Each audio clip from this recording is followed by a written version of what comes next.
आत्मा जिनका सूरत नात्रय निधि का कोश था, रमन करते थे सदा निज में जिन्हें संतोष था। तारण तरण गुरुवर के चरणार बिंदों में सदा हो नमन बारंबार निज गुण दीजिए शिव सर्वदा। शुद्धात्म देव की जय हो। तारण मंडलाचार्य महाराज की जय हो। श्री माला रोहन जी ग्रंथ, इसमें 7 नंबर की गाथा है।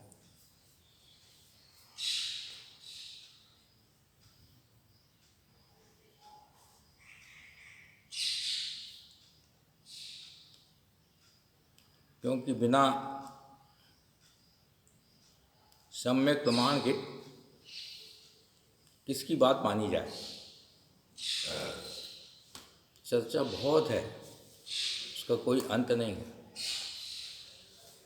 पर जिस तत्व को केवल यानी परमात्मा ने देखा है, अनुभव किया है और भव्य जीवों के निमित्त से वाणी का प्रादुर्भाव हुआ है, उसको बताने वाली गाथा है। श्री केवलम ज्ञान विलोकितत्वं शुद्धं प्रकाशं शुद्धात्मतत्त्वं सम्यक् ज्ञानं चरन्त सूक्ष्मं तत्त्वात् सार्धं त्वं दर्शनित्वम्। अर्थात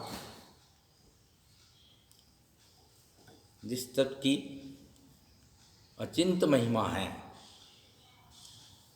जिस तत्व को अनादिकाल से इस संसारी जीव ने जाना नहीं है,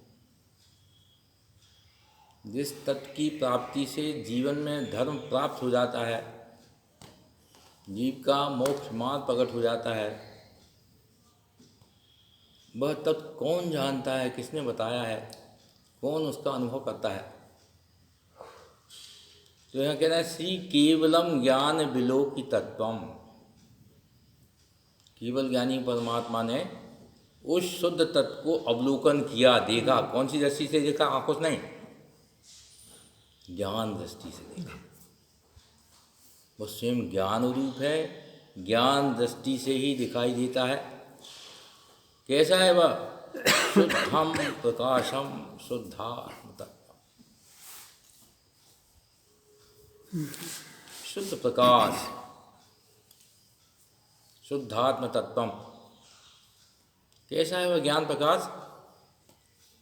परिपूर्ण, अपने में परिपूर्ण है और सदा काल प्रकाशित रहने वाला है। जैसे सूरज प्रकाश का पुंज है, प्रकाश से भरा है, प्रकाश के अलावा क्या है? सूरज कुछ नहीं है। ऐसे ही आत्मा भी ज्ञान से भरा हुआ है, ज्ञान के अलावा आत्मा कुछ नहीं है। और वो ज्ञान क्या है? प्रकाशित है, स्वयं से प्रकाशित है, शुद्ध प्रकाश से भरा हुआ है। काय का प्रकाश भरा हुआ है? सम्यक ज्ञानम चरनंत सौख्यम। सम्यक ज्ञान, सम्यक चारित्र और सम्यक सुख, तत्वार्थ साधम त्वं दर्शनित्वम्। ऐसे सारभूत तत्व को हे भव्य जीवों, तुम भी इसको देखो। क्या प्रेरणा दे रहे हैं गुरु महाराज? इस सारभूत तत्व को तुम भी देखो, क्योंकि वहाँ सारभूत सब दूर प्रकाशित हो रहा है। प्रत्येक आत्मा में वह शक्ति है जो केवल ज्ञानी परमात्मा में है। कब है? अभी है। सूरज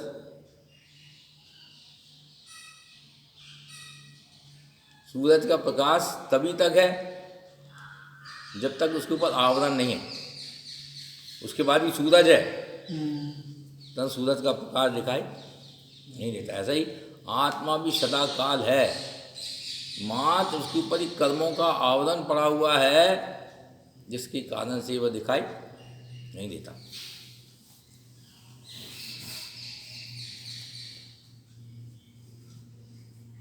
इस शुद्धात्म तत्व की प्राप्ति का लक्ष्य मतलब प्राप्त हो, तो प्राप्ति होना है। मात्र दृष्टि में उसका देखना हो जाए, दृष्टि एक बार तन्मय होकर देख ले, इतना ही करना, क्या करना है।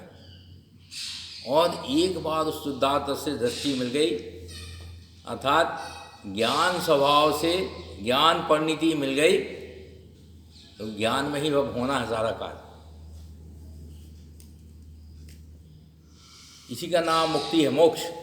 ज्ञान ज्ञान में लीन हो गया, मोक्ष हो गया। इस तत्व की प्राप्ति के 5 सोपान हैं।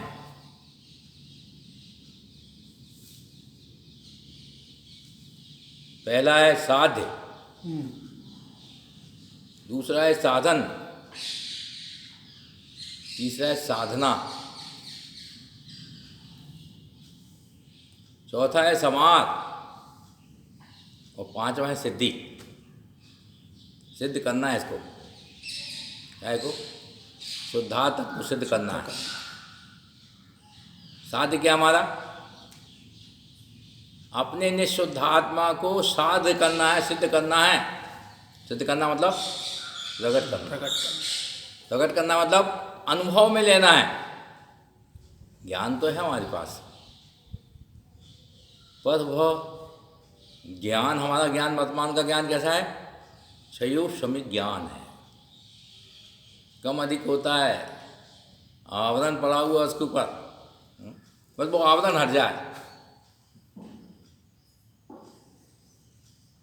आवरण क्यों पड़ा हुआ है, क्यों पड़ा हुआ, नहीं देखना हमको। संतुष्ट हैं हम अपनी वर्तमान पर्याय में संतुष्ट हैं। उस संतुष्ट हैं उनको कोई दिखा सकता नहीं।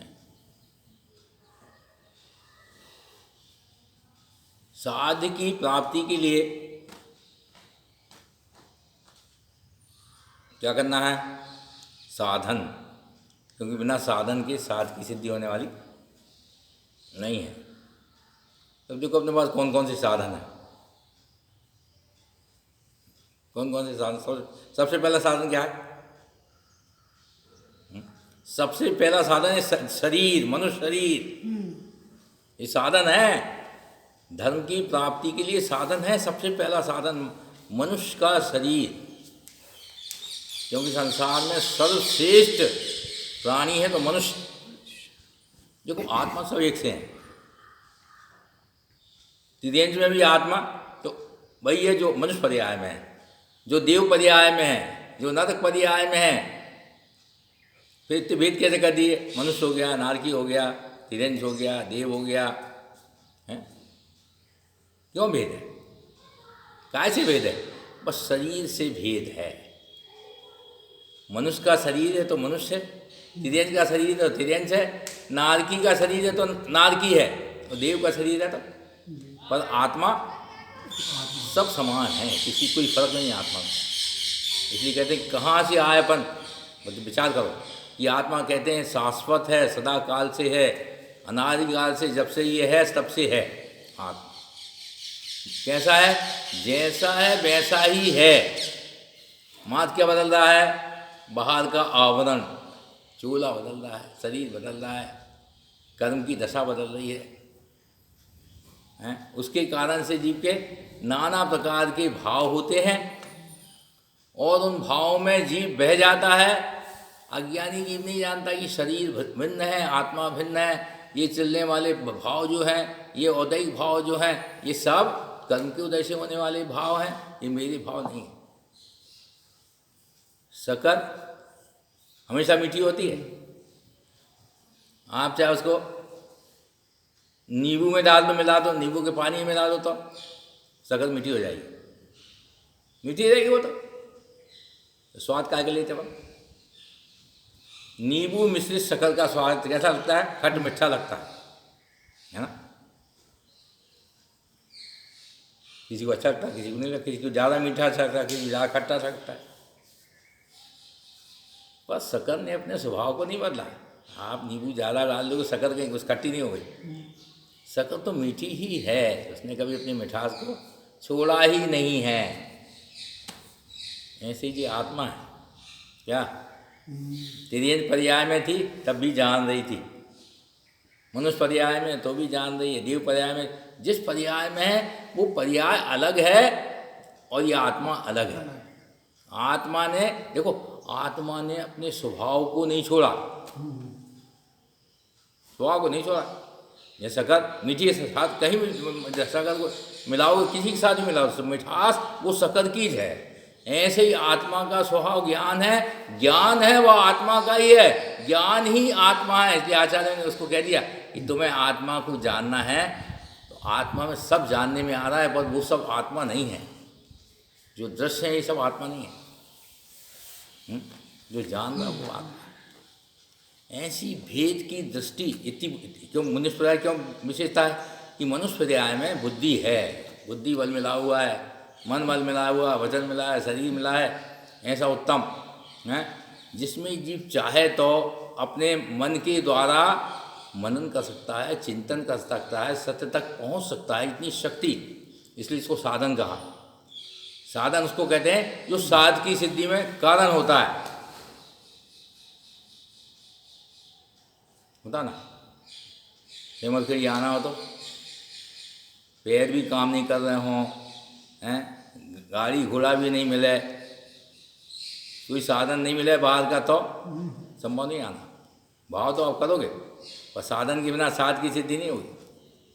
साधन बहुत महत्वपूर्ण है, और जैसा कार्य होता है वैसा ही साधन भी मिलता है। आपको बम्बई जाना हो जल्दी, साधन तो बहुत है, कौन सा साधन बनाना पड़ेगा? भैया यहाँ एयरपोर्ट है क्या, हैं, पहुँचना बम्बई जल्दी फटाफट। तो साध की सिद्धि के लिए योग्य साधन होना बहुत जरूरी है, उसके बिना साध की सिद्धि होने वाली नहीं है। तो हमारा साध क्या है? भूलना नहीं, साध को नहीं भूलना। साध बहुत महत्वपूर्ण है, साध को भूल गए सब खत्म हो जाए। और यही हो रहा है जीव का। यहाँ बैठता उतनी देर के लिए तो मानता कि मैं आत्मा हूँ, मैं ज्ञाता दृष्टा हूँ, और यहाँ से उठ गया तो भूल जाता है मैं क्या हूँ।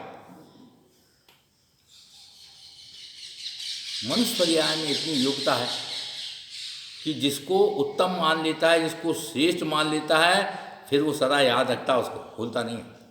बताओ आज सबसे ज़्यादा श्रेष्ठ कौन सी चीज़ है संसार में? सबसे कीमती हस्ती कौन सी है? भाई साहब इधर ऐसा बता रहे, अजीब खाली हो तो चलेगा चलेगा, भाई साहब कहें चलेगा। देखो साधन बदल जाता है, लक्ष्य बदला ये साधन बदल गए। आपका लक्ष्य अगर अपने आत्मा का है तो साधन भी वही है, उसके ही मिलेंगे, सबने वही साधन भी नहीं बदलेंगे। और जहाँ लक्ष्य बदल गया साधन बदल जाएंगे क्या? तो लक्ष्य सबसे श्रेष्ठ अपना है, संसार में सबसे श्रेष्ठ लक्ष्य है मेरा, अपने आत्मा को अनुभव में लाना, आत्मा की प्राप्ति करना, इस संसार के दुखों से छूट जाना, मुक्ति की प्राप्ति कर लेना, ये लक्ष्य है। भैया हमने बहुत लोगों को भटकते देखा है, अच्छे साधकों को भटकते देखा है। वे कहते हमें मुक्त नहीं जाना है, संसार में मजा आ रहा हो, खाए हो जाए। लक्ष्य क्या हो गया? साध बदल गया उनका, साध बदल गया, साधन बदल गया। फिर वो संसार के विषयों में फंस गए हैं, इसमें फंस गए, उसमें फंस गए। जैसे संसारी जीव जिया वैसे ही वो भी फंस गए। क्या दूर से देखने में कोई भी चीज़ अच्छी लगती है, पर पास जाओ तो पता चलता कैसी है वो। ये आत्मा की चर्चा अपन सुनते हैं दूर से, इसलिए भटक जाते हैं। और एक बार अगर नज़दीक पहुंच गए, नज़दीक से देख लिया, तो सारी भटकन समाप्त। इसी को करना, इसका नाम सम्यक दर्शन है। आत्मा को नज़दीक से देखने का नाम सम्यक दर्शन है। अपने आत्मा को स्वयं अनुभव करने का नाम सम्यक दर्शन है। तो कितने सम्यक दर्शन के कितने प्रकार हैं। अरे भैया, सच्चे देव गुरु सास को निमित्त मिलेगा तो सम्यक दर्शन होगा। देव दर्शन करोगे तो सम्यक दर्शन होगा। हमें एक गुरु जी मिले, महात्मा जी साधु थे, दिगंबर साधु थे।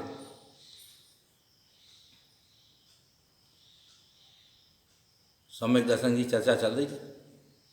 लोगों का महात्मा जी बहुत अच्छे उत्तर देते हैं, चलो उनके सानिध्य में अपन भी सम्यक दर्शन का स्वरूप पूछें। उनको प्रणाम किया, पूछा महाराज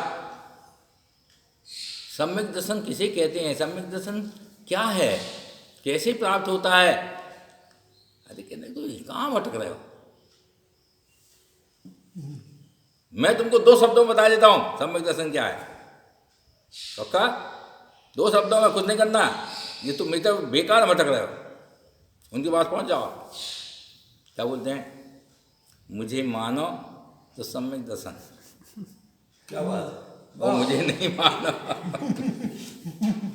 तो मिथ्या दर्शन। हम कहिए अब जल्दी उठो अपन, क्योंकि इनकी परिभाषा अपने को तो नहीं पच सकती है। हम कहा महाराज आपकी बात 2 शब्दों में बिल्कुल ठीक लगती है, थोड़े शब्दों में गड़बड़ है। कहने लगे क्या, मैंने कहा स्वयं को मानो तो सम्यक दर्शन, और पद को माने तो मिथ्या दर्शन। अरे कहने लगे तुम नहीं परिभाषा दे रहे हो। अरे मैं साधु हूँ, साधु नहीं था। महाराज आप साधु हैं, दिगंबर हैं, साधु किसका नाम है, ये बाहर के चोले का नाम साधु नहीं है।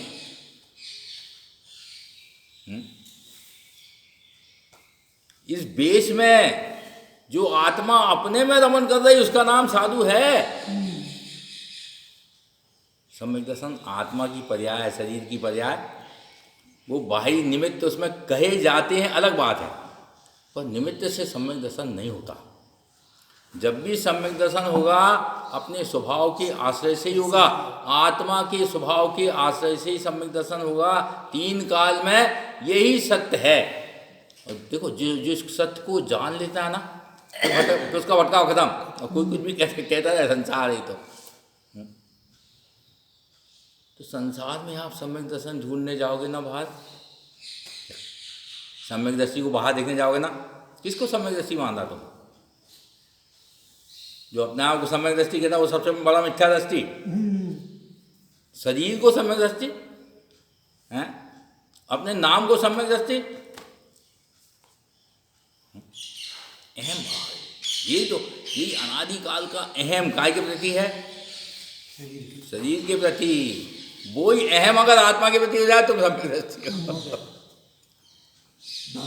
अहम तो होना काय पे, अपने पे होना, जो मैं हूँ। तो साध की सिद्धि सही साधन मिलने पर होती है। अब देखो साधन भी 2 प्रकार के हैं। कौन कौन से? बहिर्साधन, बहिरंग बाहर के साधन, और अंतरंग के साधन। आपको बीमार होगा, तबीयत खराब हो गई और आप आत्मा चिल्लाओगे, सम्यक दर्शन कहोगे, तो शरीर ठीक नहीं होने वाला। क्या उसके लिए बाह्य साधन ढूंढना पड़ेगा आपको। योग्य डॉक्टर होना, योग्य दवाई होना, और दोनों मिल गए तो शरीर ठीक हो जाएगा, स्वस्थ हो जाएगा। वो कहता आत्मा की सिद्धि करना है तो डॉक्टर की जरूरत नहीं, दवाई की जरूरत नहीं, किसकी जरूरत है? स्वभाव में ठहरने की, आत्म स्वभाव में अपने आप का निर्णय करके उस स्वभाव तक पहुंचने की जरूरत है। कितनी दिन पहुंच जाएंगे अपन? कितनी दिन पहुंच जाएंगे? अरे 1 समय राजा सैनिक, राजा तक अपने को मान रहे थे, तब तक क्या किया उन्होंने? उन वीतरागी मुनिराज मेरी गले में सर्प डाल दिया उन्हें मार के, क्योंकि रानी को नीचा दिखाना था। रानी ने उनके गुरुओं की परीक्षा ली थी, बेबी रानी के गुरुओं की परीक्षा लेना चाहते थे। जंगल में गए शिकार के लिए, देखा कि अरे ये संत नंद साधु लगता है तो रानी के संत हैं, रानी के गुरु हैं। सामने से बड़ा भारी सांप आया, शिकारी तो थे राजा, सबसे पहले उसका शिकार कर दिया, मार दिया उस सांप को, और उठा के गले मुनिराज के गले में डाल दिया। गले में डाल दिया। कौन सी दृष्टि थी उसकी? किस दृष्टि से देखा उसने कि साधु महाराज रानी के साधु हैं? बाह्य दृष्टि से देखा, क्योंकि क्या चिन्ह थे कि नग्न हैं, नग्न हैं। दिगंबर मुनि नग्न। और जैसी रानी कहती कि मेरे गुरु तो अपने आँख बंद करके बैठे हुए, आँख बंद करके बैठे हैं अपने में, ऐसे ही बैठा। इन लक्षणों से उसने डाले कि ये तो रानी जैसा बताती है उसके गुरु का स्वरूप वैसे ही दिख रहा है। रानी तो थी नहीं, अकेले थे। सम्यक दृष्टि की रानी। और कौन सी दृष्टि से देखा उन्होंने? बाहर की दृष्टि। मिथ्या दृष्टि, तीव्र मिथ्यात कर्म का उदय चल रहा था उनका, तीव्र मिथ्यात कर्म का उदय। कषाय भी काम कर रही थी सब, मिथ्यात कर्म के साथ कषाय काम करती है क्या? मिथ्यात के साथ कषाय, कक्का, मिथ्यात के साथ कषाय काम करती है। और कषाय क्या करती है? पद में अहम बुद्धि स्थापित करती है, अहंकार, अनंतानुबंधी कषाय। पद में अहम भाव ही अनंतानुबंधी कषाय है। विचार करो, छोड़ना पड़ेगा, सम्यक चाहिए, सम्यक दर्शन चाहिए। तो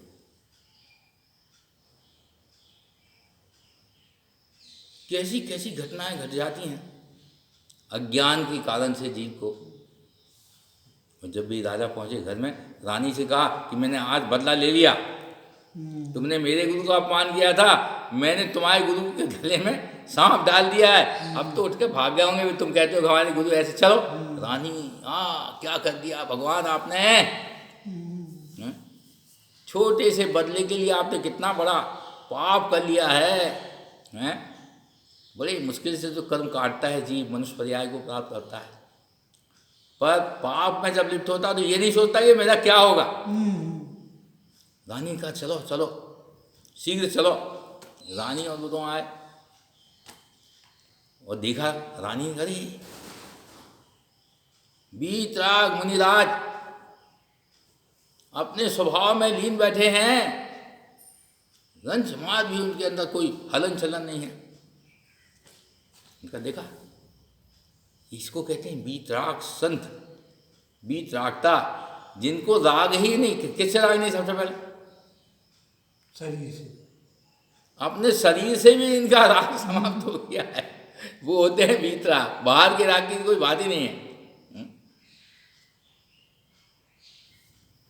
बड़े यत्नाचार पूर्वक रानी ने सांप को गले से निकाला। मुनिराज तो ध्यान में थे, सप्तम स्थानवर्ती, अपने आत्मा का आनंद ले रहे थे, उनको मालूम नहीं बाहर क्या चल रहा है। ये तो राजा रानी जाने क्या चल रहा है। उनका उपयोग जैसे ही छठम स्थान में आया, महसूस किया कुछ हो गया है। देखा गले में सर्प डाला था सर, निकल गया, उपसर्ग दूर हो गया। और मुनिराज जब तक उपसर्ग दूर नहीं होता ना, तब तक वो साधन को, अब कितने ऐसे अपने वीतरागी मुनि हैं, गरम शिला पर बैठ गए ध्यान करने, उठे नहीं वहां से, सिद्ध हो गए, अपने स्वभाव में इतने गहरे डूबे, सिद्ध हो गए। कोलुओं में पेल दिया गया मुनिराजों को, 700 मुनिराजों का। बताओ, उनने राजा से ये भी नहीं कहा कि आप अन्याय कर रहे हो, क्यों कर रहे हो ऐसा। पिल गए, कहाँ चले गए? सिद्ध। उपसर्ग जीतना ही तो मुनियों का काम होता है। तो सबसे पहले अपन को भी तो उपसर्ग जीतने पड़ेंगे, सम्यक दर्शन चाहिए का हैं, सम्यक दर्शन चाहिए कि नहीं चाहिए? छोटी छोटी उपसर्गों को अपनी अपनी भूमिका के अनुसार अपने को जीतना, अनदेखा करना पड़ेगा उसको। शरीर वो कब होगा कि शरीर से जब हमारा अहम बुद्धि टूट जाएगी, फिर शरीर तो मिट्टी है।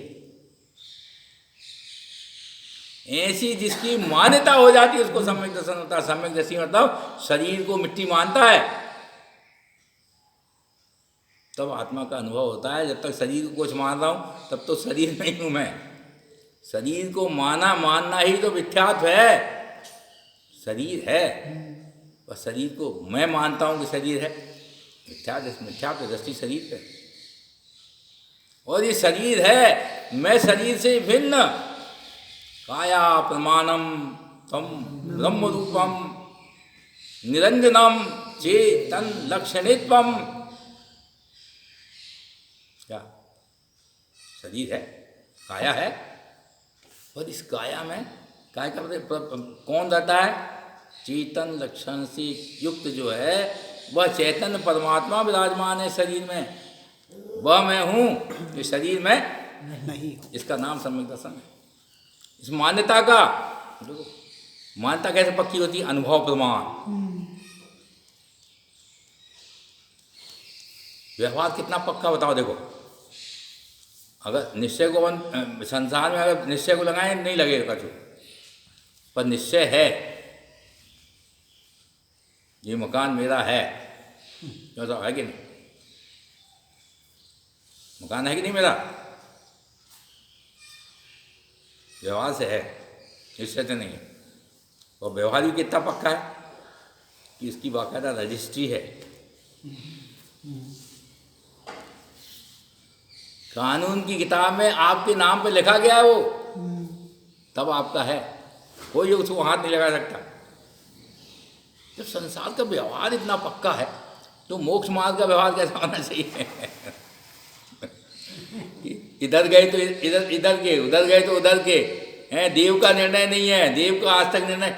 ये सच्चे देव साधन है। सम्यक दर्शन में सबसे पहला साधन है सच्चे देव की मान्यता, फिर उसके बाद सच्चे गुरु की मान्यता, फिर सच्चे धर्म की मान्यता बाद में तीसरे नंबर पे आती है। जब तक देव की मान्यता पक्की नहीं होती ना, सम्यक दर्शन की पात्र ही नहीं होती। पारसनाथ भगवान सबके उपसर दूर करते हैं, शांतिनाथ भगवान सबको शांति देते हैं। देते कि नहीं देते? कुछ नहीं देते। पक्का देते कि नहीं देते? ये अपने में सब अच्छा, शांति कौन से नाथ भगवान? अरे सारे भगवान वो शांत स्वरूप में रहते हैं। अनंत गुण एक साथ सारे भगवान के एक से हैं। ऐसा नहीं पारसनाथ भगवान के गुण अलग है और महावीर भगवान, सब भगवान अनंत गुण जहाँ प्रकट हो गए उसके नाम तो भगवान है। बताओ, पर ये मानता मिथ्या दृष्टि की, ये मेरा मंदिर है, खबरदार, मेरे बाप ने बनवाया था, मेरे दादा ने बनाया था। कितने झगड़े चलते हैं पूरे हैं जैन समाज में, कितने झगड़े, कितने मंदिर खूब हैं। एक गांव में देखो कितने मंदिर, 10-20 मंदिर में, बड़े शहरों में मामूली बात है। भोपाल में 45 मंदिर हैं, जैनियों के 45 मंदिर हैं, 5 मंदिर तारनपंथी हो गए।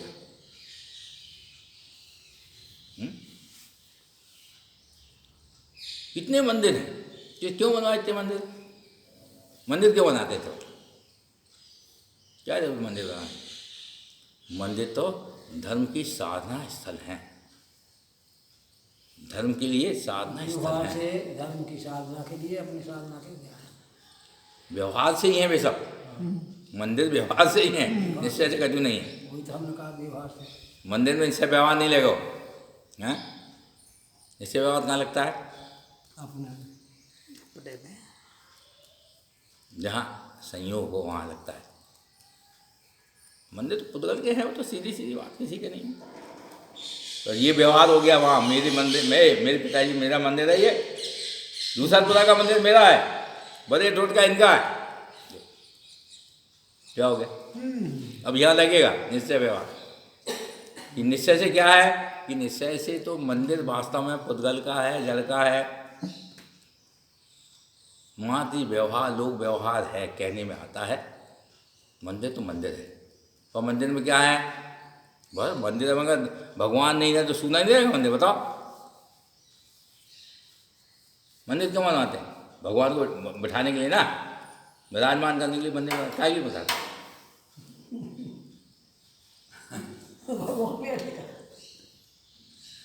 भ्रांति नहीं, जो भी व्यवस्था है व्यवहार से वो है।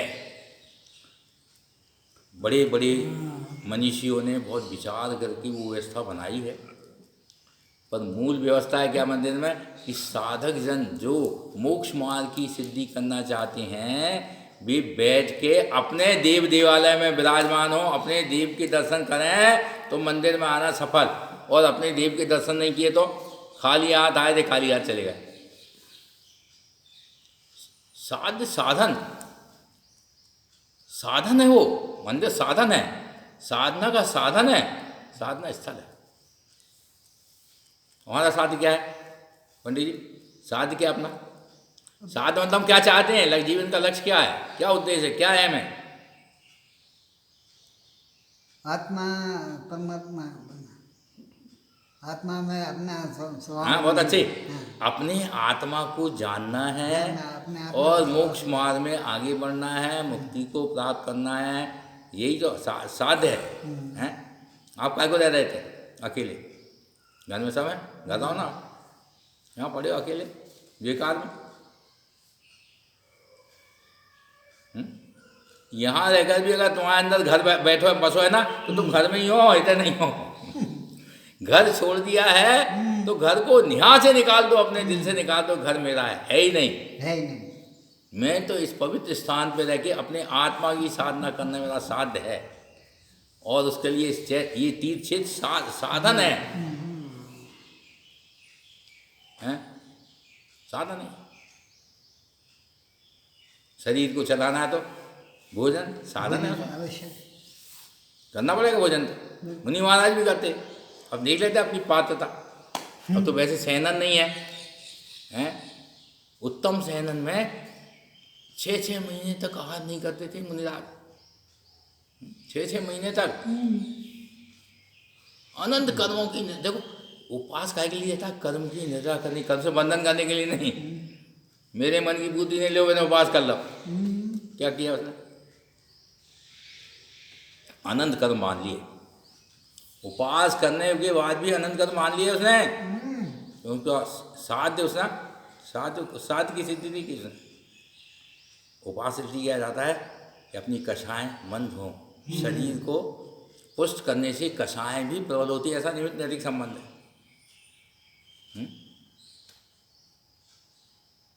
तो अपन तो दूसरों को दिखाने के लिए 4 दिन का उपवास, 5 दिन का उपवास, बेला तेला हैं, काय के लिए पास किया तो उसका उत्तम फल तो तभी मिलेगा कि अपने आत्मा की ध्यान करो, आत्मा की सिद्धि करो, आत्मा में रहो, आत्मा की चर्चा करो, आत्मा का सिद्धांत निर्वाणी का स्वाध्याय करो, तो साधन है। ये सब साधन है काय के लिए? मोक्ष की प्राप्ति के लिए। सम्यक दर्शन की प्राप्ति क्यों करना चाहिए? क्योंकि मोक्ष जाना है मुझे, और जब तक यही पक्का निर्णय नहीं कि मुझे मोक्ष क्या होता है, संसार के व्यामों में हैं फंस जाता हूँ मैं।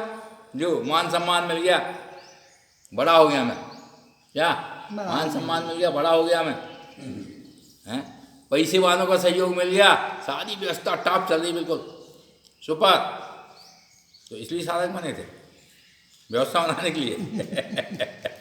पर जो ही हो रहा भैया, ये साधन नहीं है। मोक्ष मार्ग का साधन तो निरंतर आत्मा का चिंतन मनन ध्यान, आत्मा का चिंतन मनन ध्यान, स्वाध्याय, नीचे आए तो स्वाध्याय, सत्संग, ये है साधन। और इनकी सिद्धि के लिए साधन क्या है? व्यवहार से कि हमें उत्तम मन मिला है, वाणी का संयोग मिला है, शरीर मिला है, तो इस मन वचन काय के द्वारा हम अपने उपयोग को स्थिर करें, क्योंकि उपयोग को उपयोग आत्मा का लक्षण है, उपयोग लक्षणम है। आत्मा कैसा है? उपयोग रूप है। उपयोग क्या है? अपन टार्च का उपयोग करते हैं ना, तो टार्च क्या काम करती है? रास्ता बता दीजिए कि जहाँ अंधेरा है वहाँ रास्ता साफ दिखा। टार्च हम जिस दिशा में करते हैं उस वहाँ प्रकाश हो जाता है, दिखता ही है ना। वो कितनी उपयोगी है। जरूरी नहीं पूरे मार्ग को प्रकाशित नहीं करती, पर रास्ते को प्रकाशित करती है। धीरे धीरे जैसे कदम बढ़ाते हैं प्रकाश भी आगे बढ़ता जाता है। हमारी वर्तमान दशा भी ऐसा ही है, परंतु सूरज का अगर प्रकाश है तो वो एक साथ प्रकाश प्रकाशित करता है, पर टास्क क्या है, वो एक एक समय एक एक जगह क्रम से करती है प्रकाश। हमारी दशा कैसी, टास्क जैसी आज जैसी है, एक साथ प्रकाशित करने की शक्ति हम में नहीं है, हमारी आत्मा में है। वह पूर्ण जब प्रकाशित हो जाती है तो इतना प्रकाश होता है, 3 काल 3 लोक को एक समय में जान लेता है। इतनी ज्ञान की शक्ति, 3 काल 3 लोक, विचार तो करो। उनके ज्ञान में प्रतिबिंबित होते हैं। किसके ज्ञान में, किसके ज्ञान प्रतिबिंबित हो रहे पंडित जी? केवल ज्ञानी परमात्मा के ज्ञान में प्रतिबिंबित होते हैं, सब केवल ज्ञानी परमात्मा के ज्ञान। पर जब तक अज्ञानी जी उसमें भी भेद मानता है, ये भगवान मेरे हैं, ये भगवान तेरे हैं, ये भगवान अच्छे हैं, ये भगवान, भैया ये भगवान को मैं मानता नहीं, क्योंकि शांतिनाथ भगवान ही शांति देते हैं मुझे तो। कैसे बंध गए हैं जी, कैसे मिथ्यात की दृष्टि से बंधन है और सम्यक की दृष्टि से मुक्ति। आप बनना चाहते हो तो मुक्त रहना चाहते हो, ये आपके ऊपर है क्या। अच्छा परिवार से क्यों बने हो आप, क्या लेना है परिवार, क्या कर?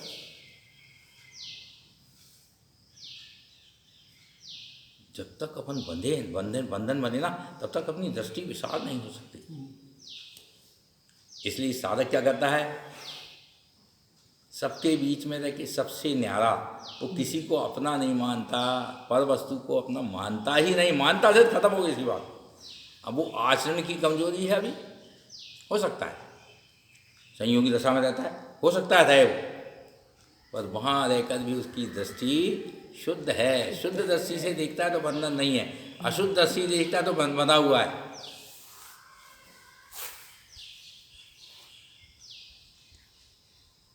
ऐसा मेरा आत्मा है उसका। देखो ये जितनी चर्चा होती ना, कोई भी यहाँ बैठ के बात करेगा तो स्वभाव की चर्चा ही करेगा, भगवान के स्वरूप की चर्चा ही करेगा, अपने आत्मा के गुणों के गीत ही गाएगा। अगर लक्ष्य एक है तो, और अगर लक्ष्य अलग अलग है तो, साध अगर एक है तो सबको वही साधन काम करेंगे, उन्हीं साधनों से काम हो जाएगा। क्योंकि साध की सिद्धि के लिए साधनों की आवश्यकता होती है, उसके लिए क्या करना पड़ता है, साधना करनी पड़ती है। साधना, अब साधना की भूमिका क्या है,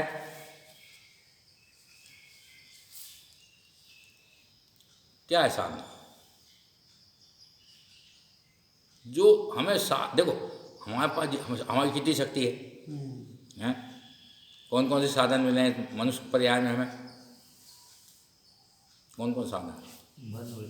शरीर मिला है, ऐसा उत्तम मन मिला है, बुद्धि मिली है, वाणी मिली है।